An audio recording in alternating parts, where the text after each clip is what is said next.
안녕하세요. 부산하나교회 성도 여러분, 최원호 목사입니다. 출애굽기 내용 잘 보고 계시지요? 출애굽기에서 하나님께서 당신을 우리에게 가르쳐주기 원하시는 마음, 우리가 비록 연약하고 약하고 믿음이 없는 상태이지만 하나님께서 계속하여 우리를 위해 일하시고 우리를 설득하시는 분이라는 사실, 자, 그 이야기들을 통하여서 매주 하나님과 더 풍성한 관계를 누리시고 또 하나님과 동행하시는 이 시간이 될 수 있기를 간절히 바랍니다.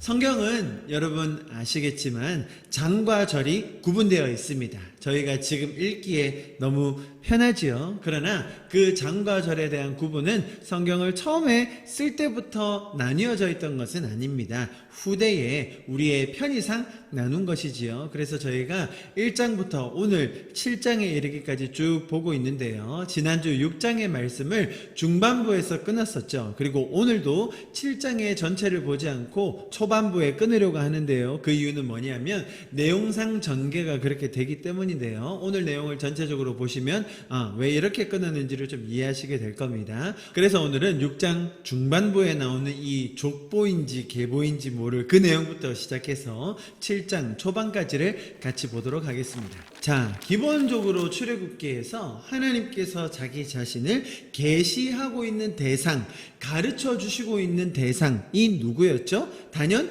모세입니다.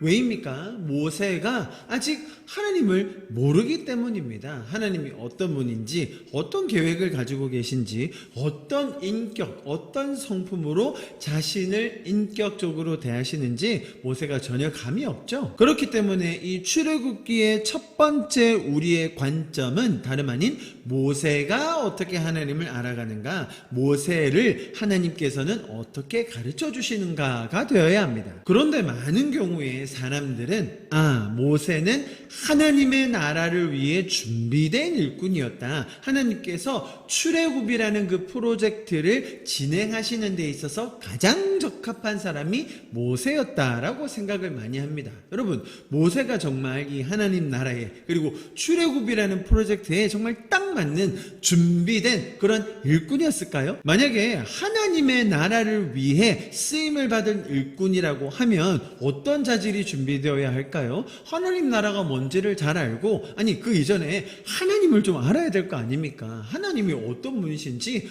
어떤 스타일로 일을 하시는지, 무슨 계획을 가지고 계신지를 알아야 하나님 나라 확장에 쓰임받는 일꾼이 되겠죠. 자, 그런데 모세는 그런 사람이었나요? 한 가지 예를 들어 볼까요? 자, 피아노 시험을 칩니다. 그러려면 어떤 자질을 갖추고 있어야 됩니까? 당연히 피아노만 잘 치면 됩니다. 그런데 어떤 사람이 와가지고는 제가 축구에 자신 있습니다. 피아노는 잘 모르겠는데요. 축구 하나만은 저에게 맡겨주십시오 라고 하면 지금 이 상황이 매칭이 될까요? 당연히 안 되겠죠. 그런 것처럼 사실 하나님 나라를 위해서 모세가 준비되었다라는 말은 앞뒤가 안 맞는 말이라는 거예요. 여러분, 하나님 나라를 위해서라면 어떻게 준비되어야 합니까? 말을 잘해야 하나요? 아주 법에 대해서 전문가여야 합니까? 영어를 잘해야 하나요? 음악을 잘해야 하나요? 리더십이 있어야 되나요? 뭐가 준비되면 하나님 나라를 위해 준비됐다고 할 수 있죠? 여러분, 성경에서 말하는 하나님 나라를 위하여 준비된 자라는 인물은 없습니다. 왜냐하면 하나님께서는 그 어떤 사람이라도 하나님께서 직접 일하심으로 그를 가르치셔서 그에게 은혜를 주셔서 믿음을 더해 주셔서 그 사람을 세워 일하시지 잘 준비된 사람을 쓰는 것이 아니라는 것입니다. 마치 피아노 시험을 치는데 축구 잘하면 어떻겠냐고, 영어 시험을 치는데 수학은 자신 있다고 말하는 거랑 똑같은 이치라는 거죠. 모세요? 예, 맞습니다. 분명 왕국에서 교육 받았죠. 정말로 대단한 학문, 또 좋은 환경에서 교육을 받았을 게 분명합니다. 그러나 그것이 하나님 나라와 상관이 있다라고는 우리가 말할 수 없다는 겁니다. 많은 분들이 이렇게 얘기하죠. 하나님은 믿음 있는 사람을 쓰신다. 순종하는 사람을 쓰신다. 예배하는 자를 찾으신다. 다 내려놓을 수 있는 사람을 아주 불을 켜고 찾고 계신다라고 이야기해요. 여러분, 제가 지금 말씀드린 이런 자질 재질들 너무나 훌륭하고 좋은 것들일 수 있죠. 그러나 순서가 바뀌어야 한다는 거예요. 하나님을 경험하고 하나님을 알아갈수록 그렇게 변화되는 것이 신앙이지, 그렇게 먼저 보여드려야 하나님도 기뻐하시고 하나님도 그 사람을 하나님의 나라를 위하여 쓰신다라는 순서를 이제 우리가 바꿔야 하는 것입니다. 그것을 우리에게 가르쳐 주는 것이 곧 출애굽기의 이야기이고요. 자, 그래서 오늘 우리가 보게 되는 이 출애굽기 7장에 이르러서야 모세의 태도가 조금씩 바뀌기 시작해요. 지금까지 모세가 했던 일이라곤 하나님 앞에 대들고 반항하고 대꾸하고 하나님을 그냥 못 믿는 사람의 전형적인 행동만 보여줬죠. 자, 그런데요, 오늘 7장 이 초반 이후부터는 모세가 이제는 하나님의 말씀을 따르기 시작합니다. 하나님께서 말씀하신 그대로 반응하기 시작해요. 왜 그랬죠? 여러분, 지금 모세 한 명 데리고요, 출애굽기 몇 장을 썼는지 모릅니다. 정말 개인적으로 1대1로 맨투맨으로 모세에게 가르쳐 주시고 보여주시고 기적을 베풀어 주시는 이 과정 뿐만 아니라 자기 조상들에게도 가르쳐 주지 않았던 자신의 모습, 자신의 이름, 어떻게 일할 건지에 대해서 하나씩 가르쳐 주고 계시다 보니 모세도 이제는 이분 다르다, 이분은 뭔가 있다, 이분을 따라야겠다 라는 마음이 점점 샘솟는 거라는 이야기입니다. 7장 5절부터 7절까지의 말씀 우리 같이 한번 볼까요? 내가 내 손을 애굽 위에 펴서 이스라엘 자손을 그 땅에서 인도하여 낼 때에야 애굽 사람이 나를 여호와인 줄 알리라 하시매. 6절요, 모세와 아론이 여호와께서 자기들에게 명령하신 대로 행하였더라. 자, 이 표현 나오죠. 이제 요때부터 모세와 또 아론의 태도가 점점 바뀌기 시작해요. 7절요, 그들이 바로에게 말할 때에 모세는 80세였고 아론은 83세였더라. 자, 이런 변화되고 있는, 변화하는 과정 중에 있는 모세의 모습 우리가 보니까 좀 우리의 마음도 뿌듯하고 흐뭇하기도 하죠. 자, 그런데 이 장면 나오기 전에 제가 지난주에 보지 않았던 6장 중반부 이하에 보면 이상한 게 하나 나옵니다. 이걸 족보라고 불러야 될지 계보라고 불러야 될지 모르겠을 아주 희한한 표현들이 아주 쭉 나와요. 흔히들 뭐 족보든 계보든 누가 누구를 낳고 누가 누구의 자손이고 그런 표현 많이 하지 않습니까? 그런데 6장에 나오는 이 가족의 예들은 뭔가 다른 부분이 있다는 거예요. 무슨 말이냐면 야곱의 아들들을 소개하는 것만 봐도요, 야곱의 아들들이 12명이지 않습니까? 그런데 그 중에 딱 3명만 소개를 해요. 이 말은 이 족보, 계보를 말함에 있어서 지금 의도가 있다는 거죠. 하나님께서 단순히 이 가족들을 소개하고 어떤 가문인지를 보여주는 것이 아니라 뭔가 특정의 목적을 가지고 이 가계도를 서술해 놓으셨다는 겁니다. 제가 처음에 말씀드렸던 하나님의 사역의 대상 누구였어요? 모세죠. 또 같이 갈 아론 아닙니까? 이 가계도는 단연 모세와 아론을 부각하기 위해서, 하나님께서 이들을 세워주기 위해서, 이들을 뒷받침해 주기 위해서 적어놓은 계보라는 겁니다. 여러분이 하나님의 마음이 느껴지십니까? 너무나 준비 안 된 것 같고, 아니 바로를 만나러 가는데 아무런 족보 없이 아무런 준비 없이 가면 이 격이 안 맞잖아요. 수준이 안 맞잖아요. 그러니까 모세 입장에서 바로 앞에 당당히 나아갈 수 있도록 하나님께서 이 뒷작업을 해주시는 거예요. 하나님께서 손수 이 바로의 앞에 나가는 모세의 마음이 준비될 수 있도록 이를 격려해 주시는 장면임을 우리가 알아야 된다는 겁니다. 무슨 말인지 7장 1절을 보면 조금 더 명확해집니다. 같이 한번 읽어볼까요? 7장 1절, 여호와께서 모세에게 이르시되 볼지어다 내가 너를 바로에게 신같이 되게 하였은즉 내 형 아론은 내 대언자가 되리니. 이거 어디서 많이 본 구절이라고 눈치채셨으면 좋겠는데요, 4장 16절에 아주 동일한 말을 이미 하나님께서 하셨었거든요. 같이 한번 볼게요.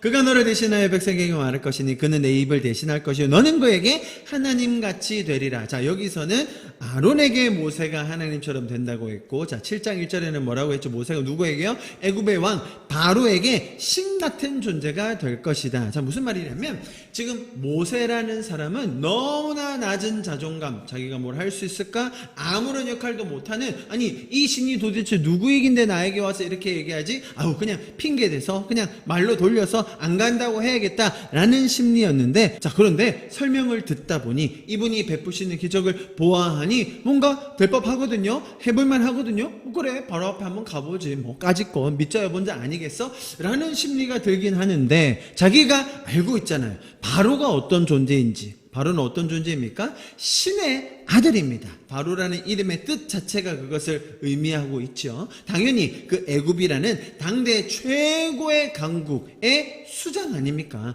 왕입니다. 신과 같은 존재예요. 자 여러분, 제가 아까 격이 맞아야 된다, 수준이 맞아야 된다라고 표현했는데요. 신과 같은 존재인 바로는 당연히 다른 존재, 자기 앞에 상대할 대상도 그 정도 급이 맞아야 상대를 해줘요. 그렇지 않으면 만나주지 않습니다. 모세가 그걸 가장 잘 알고 있거든요.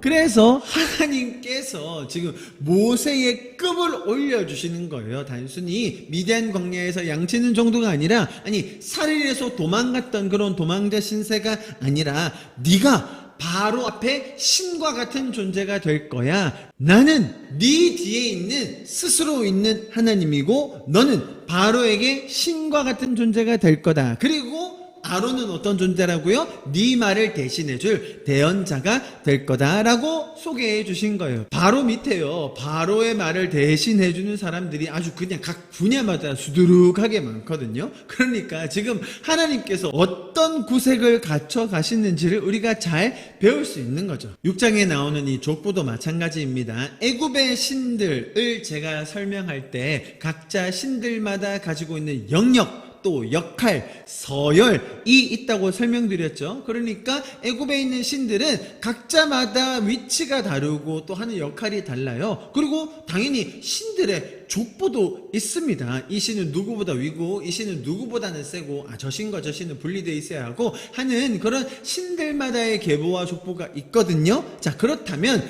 또 바로 앞에 나가는 또 다른 신인 이 모세에게도 동일한 그런 것들이 있어야겠죠. 지금 모세가 가지고 있는 일반적인 신관, 모세가 잘 알고 있는 이 애굽의 신들의 운영 원리, 그들의 조직을 모세에게도 전혀 꿀리지 않게, 이 격에 맞게, 수준이 맞게, 레벨우가 같게 당당하게 나아갈 수 있도록 모세와 아론을 부각하여 쓴 이 가계도 뿐만 아니라 모세에게 정말로 하나님의 권위를 가지고 당당하게 나가서 세상을 상대할 수 있도록 하는 이 자신감을 불러일으켜 주시는 하나님의 모습, 너무나 멋지지 않습니까? 자, 7장 3절부터 5절의 말씀을 좀 같이 한번 읽어보겠습니다. 내가 바로의 마음을 완악하게 하고 내 표징과 내 이적을 애굽 땅에서 많이 행할 것이나 바로가 너희의 말을 듣지 아니할 터인즉 내가 내 손을 애굽에 뻗쳐 여러 큰 심판을 내리고 내 군대 내 백성 이스라엘 자손을 그 땅에서 인도하여 낼지라. 5절요. 내가 내 손을 애굽 위에 펴서 이스라엘 자손을 그 땅에서 인도하여 낼 때에야 애굽 사람이 나를 여호와인 줄 알리라 하시매. 제가 설명드렸죠. 하나님께서 바로의 마음이 전혀 그렇지 않았는데 바로의 마음은 너무 부드럽고 너무 자상하게, 이 히브리 백성들이 힘들어하고 있어서 나가세요 너무너무 수고하셨습니다, 나가서 아주 좋은 시간 보내고 오세요, 그렇게 할 사람이 아니라고 했죠. 그런데 하나님께서는 자신의 말의 표현을 빌어서 내가 그를 완악하게 할 거야, 이런 하나님적인 예언, 모세가 알아들을 수 있는, 모세가 미리 예견할 수 있는 표현들을 들어 쓰셔서 모세에게 설명을 하고 계신 거예요. 무슨 말이냐면 하나님께서는 모세를 가르치셔야 합니다. 아론을 가르치셔야 돼요. 이스라엘 백성, 또 바로와 함께 애굽 백성들까지 가르치실 거예요. 그 가장 좋은 방법이 뭐냐면 하나님께서 미리 가르쳐 주시고 일하시는 거예요. 정말로 만약에 하나님께서 아무런 수고 없이 하나님의 능력을 뽐내실 것이었으면 그냥 단번에 해결하면 되죠. 바로 그냥 장자를 다 쳐버리시던지, 아니면 정말로 바로의 말을 확 꺾으셔가지고 이게 뭐지? 꿈에 나와가지고 이 신이 누구야? 라고 막 혼란해하며 혼돈해하며 제가 잘못했습니다, 당장 나가십시오. 그랬다면 능력의 하나님으로 완전 짱 먹었지 않았을까요? 그런데 하나님께서는 애써 당연히 있을 일들을 자신의 말로 표현하세요. 그리고 예견해 주세요. 가르쳐 주세요. 미리 보여주세요. 그러면서 한 단계 한 단계 어떻게 진행될지를 모세와 아론에게 그리고 우리에게 보여주신다는 겁니다. 자, 그렇다면 지금 이 출애굽기가 진행되는 이 과정의 주 목적이 뭐겠습니까? 하나님이 제일 세다? 하나님이 이적을 일으키신다? 그게 아니라 이 과정을 통해서 미리 말씀하시고 그 일을 성취해 가시는 하나님이 어떤 분이신지를 모세가, 아론이, 또 바로와 이스라엘 백성과 애굽 백성들과 그리고 이제 저와 여러분이 배우기를 원한다는 겁니다. 조금 이해하시겠죠? 이 표현 자체가 우리가 볼 때 하나님이 뭔가 신적인 능력을 이용해서 사람의 마음을 일부러 변화시키신다, 일부러 완악하게 하고 일부러 막 그들을 강팍하게 만드신다. 자, 그렇게만 생각하기 쉬운데 이 출애굽기의 전체 맥락과 또 하나님의 마음, 이 글을 적으시고 또 이 이야기를 풀어가시는 하나님의 의도를 바로 안다면 우리가 이해하는데 훨씬 더 도움이 많이 될 거라고 믿습니다. 자, 7장 8절부터는요 우리가 너무 잘 아는 출애굽기의 하이라이트죠. 10가지 이적 스토리가 나옵니다. 뭐 숫자라든지 또 이적의 내용들은 저희가 조금씩 수정해 나가면서 보도록 하겠습니다. 여러분, 6장 후반과 7장 전반부에 이르기까지 하나님이 어떤 모습을 보여주고 계십니까? 너무나도 신실하게, 또 우리를 배려하시면서 우리와 함께 동행하기 원하셔서 우리가 상대할, 우리가 맞닥뜨릴 모든 상황 속에서 우리가 하나님의 자신감을 얻을 수 있도록 우리가 하나님과 동행하는 그 열정을 더 가질 수 있도록 우리를 준비시키시고 우리를 세워주시고 우리의 격을 높여주시는 그 좋으신 하나님, 그 하나님의 인격적인 모습을 더 발견하는 시간이 되었기를 바랍니다. 여러분, 한 주간도 평안하십시오. 하나님과 동행하며 하나님을 더 풍성히 알아가는 이번 한 주가 될 수 있기를 간절히 축복합니다. 오늘 공부 이것으로 마치고요. 다음 주에 7장 중반부부터 8장에 이르는 내용을 함께 보도록 하겠습니다. 여러분, 감사합니다. 다음 주에 뵙도록 하겠습니다.